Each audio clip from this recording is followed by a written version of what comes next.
Si en este curso pretendo desmontar lo que se da por sentado como mandato tanají, entonces el primer bisturí no es moral ni apologético, es completamente léxico, porque el Tanaj no habla con el vocabulario moderno de religión o de ética o de pecado como categorías sistematizadas. Habla con un conjunto de palabras llave y clave que delimitan con precisión propia qué tipo de instrucción está en juego, qué textura tiene la obligación, qué universo semántico rodea la idea de mandamiento y, crucial para nuestra pregunta guía, cómo se marca el marco de destinatario cuando el texto usa fórmulas como mis hukim y mis mishpatim. Esto traducido como mis estatutos fijados y mis juicios u ordenanzas. Si ustedes como alumnos confunden estas palabras, confunden entonces el tipo de discurso.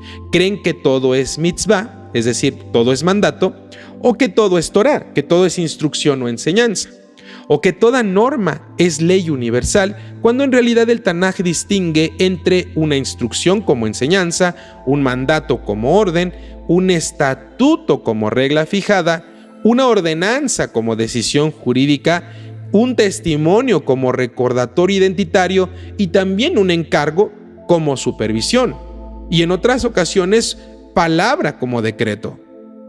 Esa distinción que van a aprender no es decoración filológica, es una barrera contra la sobrelectura, porque cuando el Tanaj dice Torah, a menudo está hablando del acto de instruir, un enseñar que guía la vida, y no necesariamente de una lista exhaustiva de prohibiciones.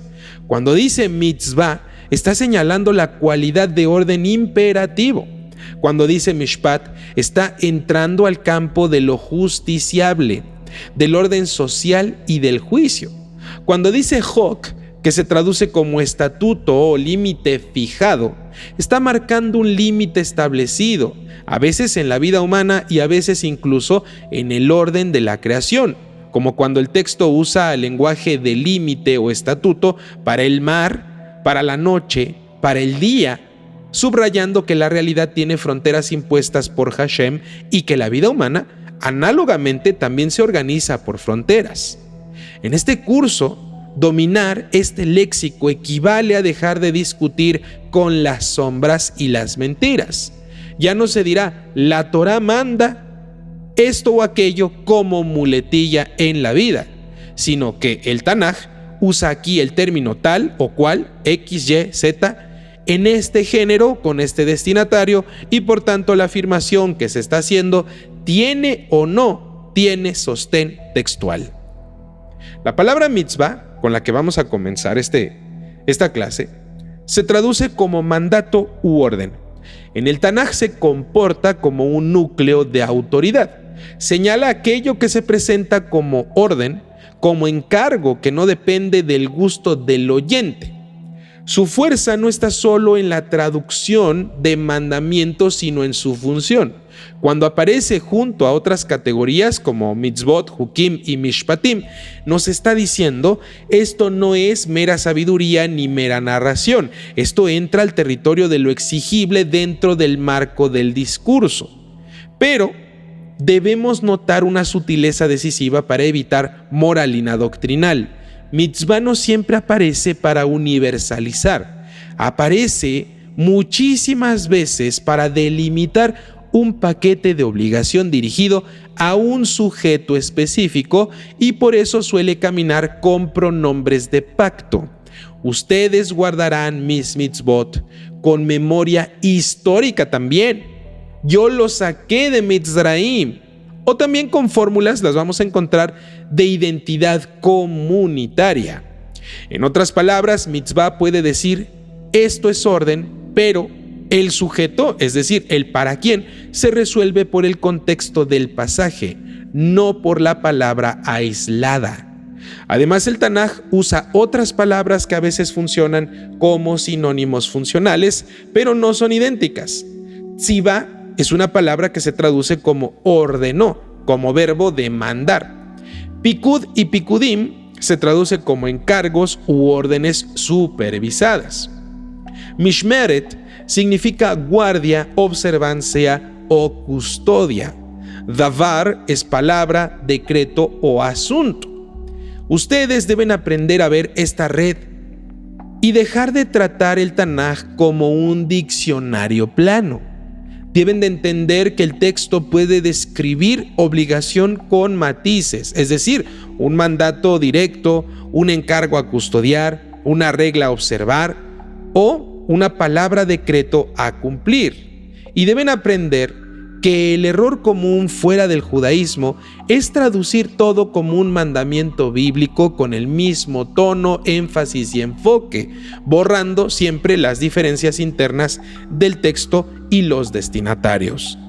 La palabra Torah, que es el segundo concepto que vamos a ver el día de hoy, se traduce como instrucción o enseñanza. Y es todavía más reveladora porque rompe una ilusión extendida. En el Tanaj, la Torah no es únicamente el libro, ni únicamente el código legal, es ante todo una enseñanza que guía la vida.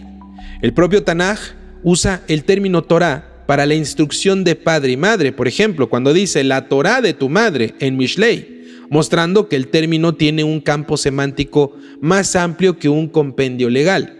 Cuando el texto dice esta es la Torah en secciones de la propia Torah, donde se describen procedimientos, también está usando el término Torah como instrucción de procedimiento. La Torah de algo es la instrucción sobre cómo se trata ese algo y no necesariamente es una proclamación universal de moral para todas las naciones. Esto es fundamental de entender para el objetivo de esta clase. Muchas afirmaciones populares toman Torah dice esto o aquello como si Torah significara universalismo moral automático.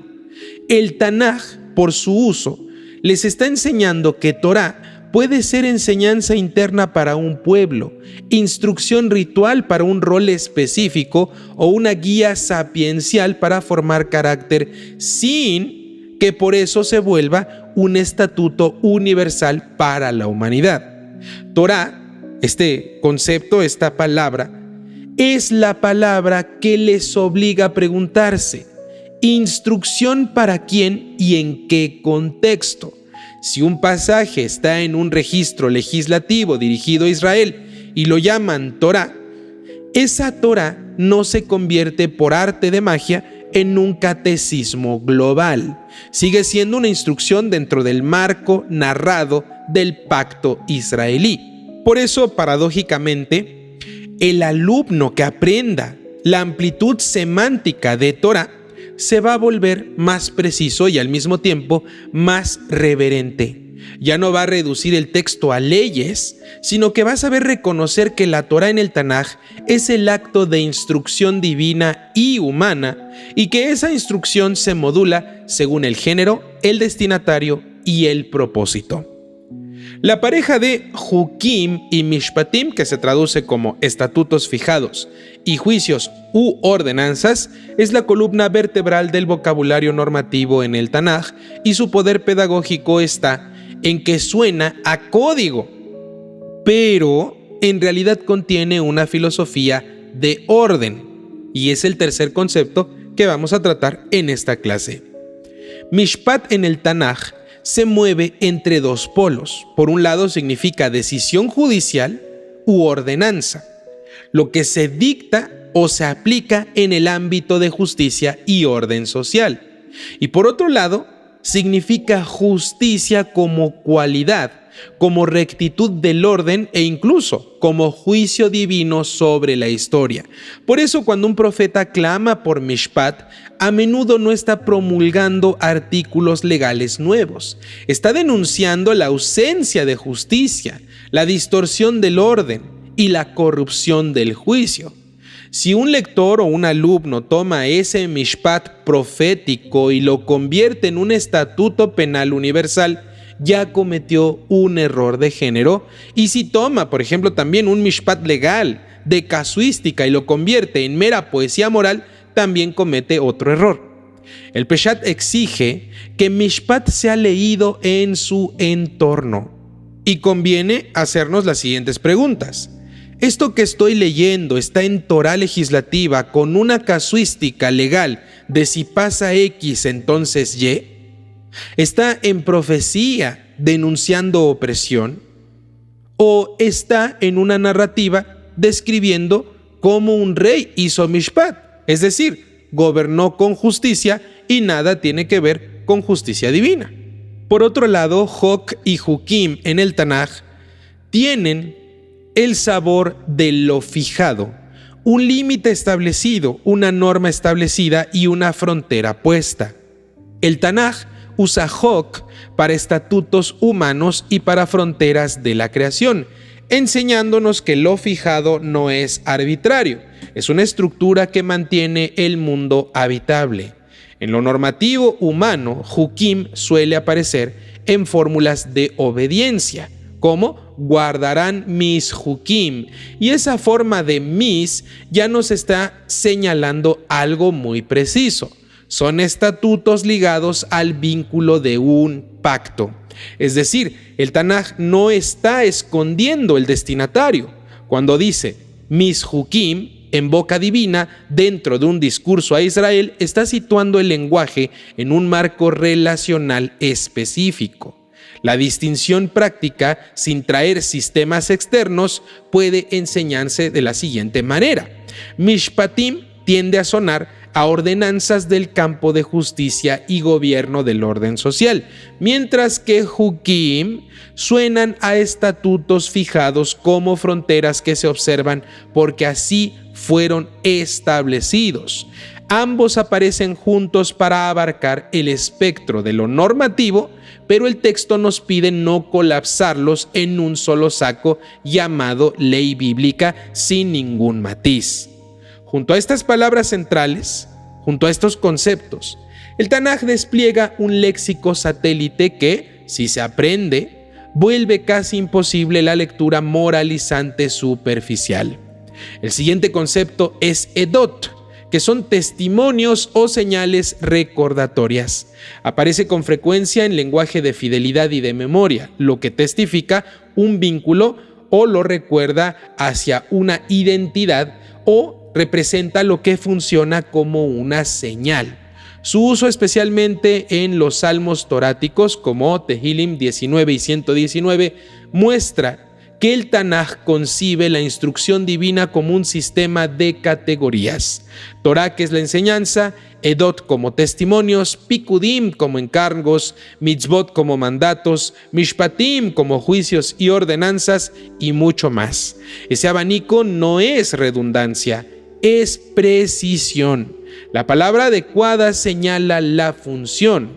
Pikudim es un encargo u órdenes supervisadas. Suena a lo que se confía a alguien para ser atendido con cuidado, como algo encomendado bajo supervisión. Mishmeret significa guardia, observancia o custodia, y es lo que se vigila, lo que se custodia y se protege, y por eso aparece donde el texto quiere que el oyente sienta la obligación como vigilancia activa, no como un simple recuerdo vago. Hok, que es estatuto o límite fijado, y Juká, que es estatuto fijado, también pueden funcionar como términos de fijeza ritual o social. Davar, que es palabra, asunto o decreto, es especialmente importante porque en el Tanaj la palabra no es aire, sino la palabra es acto. Cuando el texto habla de las palabras de Hashem, está hablando de una realidad performativa que crea, dirige y juzga.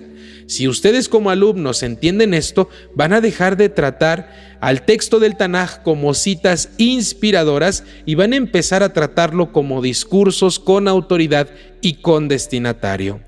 Aquí se revela en esta clase por qué el léxico base es esencial para el propósito de nuestra vida.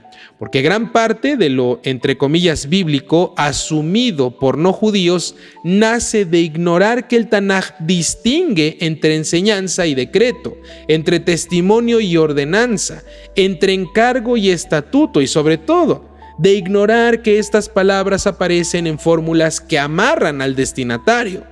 Cuando el Tanaj dice, estas son las mitzvot y los hukim y los mishpatim que Hashem ordenó para enseñarles en un contexto de Israel en pacto, el propio tejido del léxico ya está delimitando.